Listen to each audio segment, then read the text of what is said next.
there were reports about the wife of Justice Thomas and texts that she had with former White House Chief of Staff Mark Meadows. Should Justice Thomas recuse himself from any cases involving the January 6th insurrection or former President Trump at this point? I leave that to two entities. Okay, go ahead. Oh, go ahead. Ask the second question. No, two entities. Go ahead. Sorry. One, the January 6th committee, and two, the Justice Department. That's their judgment, not mine to make. So on Justice Thomas recusing, you don't think he should, or? I said that. I told you those things get into legal issues. That, in fact, I told you I would not tell the Justice Department what position to take or not take. And I'm not going to instruct the Congress either.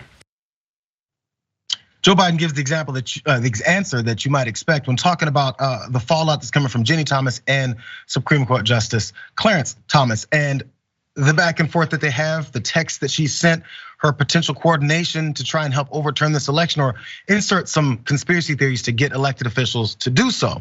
So as this is all going down, you can imagine Joe Biden doesn't want to really answer much for that because he wants to stay out of the fray. But there are some Democrats that are deciding not to stay out of it. It starts with Chuck Schumer. Watch what he had to say about this. First, I do think he should recuse himself. The information we know right now raises serious questions about how close Justice Thomas and his wife were to the planning and execution of the insurrection. And yes, I believe I'll answer both your questions. You were very clever. I think there should be some kind of code of ethics for Supreme Court justices. Last one. Well, the January 6th committee is investigating and doing a good job, and I think they will turn over every stone, and we await to see the outcome. But there's enough evidence already, I believe, that he should recuse himself. Thank you, everybody. Check in that Chuck Schumer wants him to recuse himself. There's others. AOC decided to tweet about this. You can imagine where she might have been a little more stronger than he was on this. She tweeted, Clarence Thomas should resign.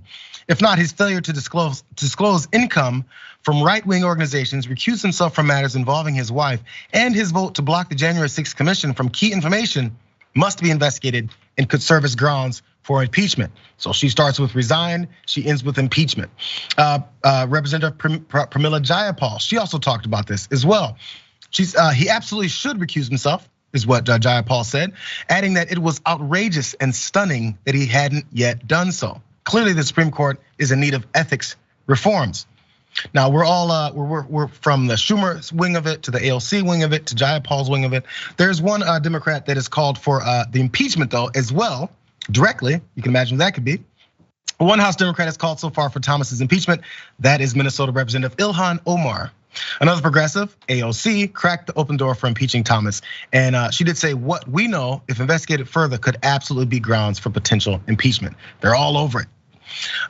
So we see where Democrats like to fall on this, Theron, but I'm curious where you think this should be. Is it like a self-policing thing, or we're going up to impeachment?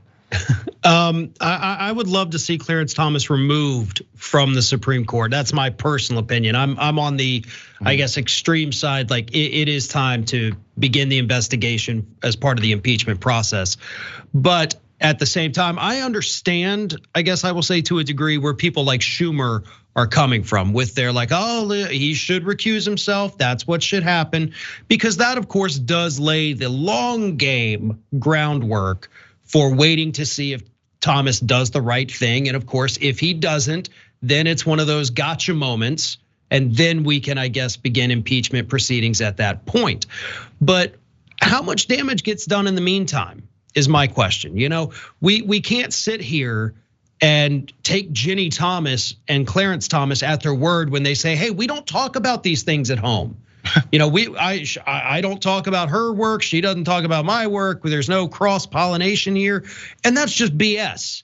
As anybody who's, you know, been married or lived with a significant other, or hell, even had a roommate, y'all talk. You talk almost every day, you know, as long as the relationships are healthy enough.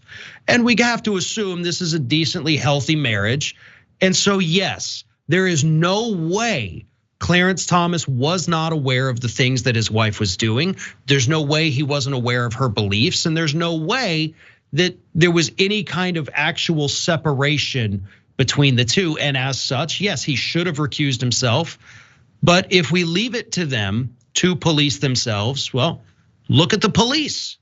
Police don't police themselves, and there's rarely accountability for that. The Supreme Court is no different, right? I mean, it's two sides of the same coin.